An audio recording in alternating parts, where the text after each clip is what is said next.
Hi friends, welcome back to Reena's kitchen. આજે આપણે બનાવીશું મુંબઈની ફેમસ ચટપટી ચાટ એટલે કે ભેળ. ભેળ એક એવી રેસીપી છે જે ફટાફટ ઘરે બની જતી હોય છે અને ખાવાની પણ ખૂબ જ મજા આવતી હોય છે. અને ભેળ એક હેલ્ધી ડાયટ નાસ્તો છે, તો રોજ બનાવીને ખાઈ શકાય એવી ચટપટી ભેળ બનાવવાની રેસીપી જોઈ લઈએ. મારી ચેનલને બેલ આઇકન પ્રેસ કરી સબસ્ક્રાઈબ કરી દેજો નવી રેસીપી જોવા માટે. ભેળ બનાવવા માટે એક વાસણમાં 2 કપ જેટલા મમરા લઈશું.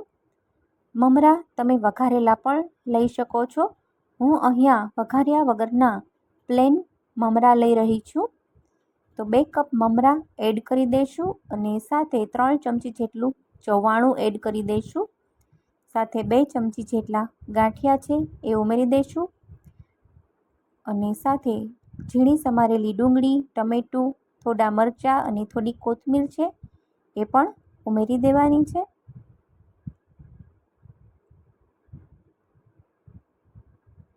અને ત્યાર પછી આપણે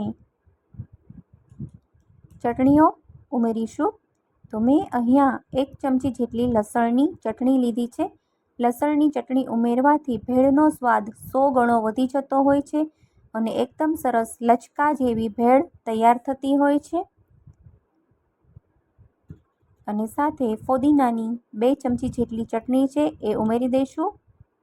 ચટણીથી જ ભેળનો સ્વાદ ખૂબ જ સરસ આવતો હોય છે. તો હવે આપણે ખજૂર આંબલીની ખાટી મીઠી ચટણી છે એ ઉમેરી દઈશું.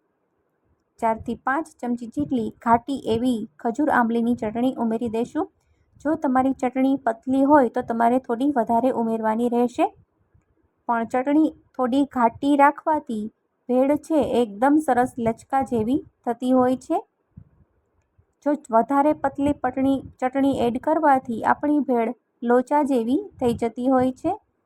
તો ઘાટી ચટણી રાખવાથી ભેળમાં ચટણીનો સ્વાદ ખૂબ જ સરસ આવતો હોય છે અને એકદમ લચકા જેવી જ આપણી સરસ ભેળ તૈયાર થતી હોય છે. તો આ ટિપ્સ નોંધી લેજો. તો હવે આપણે એકદમ સરસ રીતે હળવા હાથે ભેળને મિક્સ કરી લઈશું, જેથી કરીને બધી ચટણી મમરા સાથે સરસ કોટ થઈ જશે. ભેળમાં તમે કાંઈ પણ ઉમેરી શકો છો. અહીંયા તમે બાફેલા બટેટાના ટુકડા પણ ઉમેરી શકો છો. હું આજે એ નથી ઉમેરી રહી. સ્વાદ પ્રમાણે મીઠું ઉમેરી દેવાનું છે અને સ્વાદ પ્રમાણે લાલ મરચું ઉમેરી દેવાનું છે. મેં અહીંયા કાશ્મીરી લાલ મરચું ઉમેરેલું છે. એનાથી ભેળનો કલર ખૂબ જ સરસ આવી જાય છે. એકદમ સરસ લાલ ચટાકેદાર ભેળ તૈયાર થશે.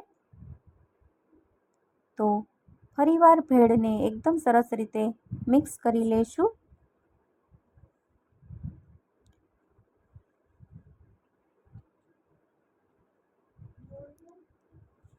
જો તમે આ રીતે ભેળ બનાવીશો તો ખૂબ જ સરસ બનશે અને વારંવાર બનાવવાની ઈચ્છા થશે. આ બધી જ ટિપ્સને ધ્યાનમાં રાખીને ભેળ બનાવશો તો ખૂબ જ સરસ બનશે.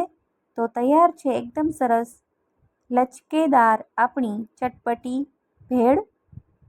તો ભેળને આપણે હવે સર્વ કરી લઈશું. તો બની છે ને એકદમ સરસ ચટાકેદાર લચકેદાર ભેળ. તો ફ્રેન્ડ્સ, તમે આ રેસીપી જોઈને જરૂરથી ભેળ બનાવજો. આ રીતે બનાવી અને મને કમેન્ટ સેક્શનમાં જરૂરથી જણાવજો કે તમારી ભેળ કેવી બની. આ રીતે બનાવશો તો 100% ગેરંટી છે કે ખૂબ જ સરસ બનશે અને એકદમ સ્વાદિષ્ટ બનશે. અને સાથે આપણે ઉપર થોડી ઝીણી સેવ ઉમેરી દઈશું.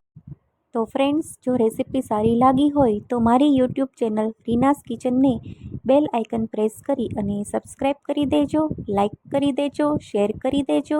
Thank you for watching. Bye bye.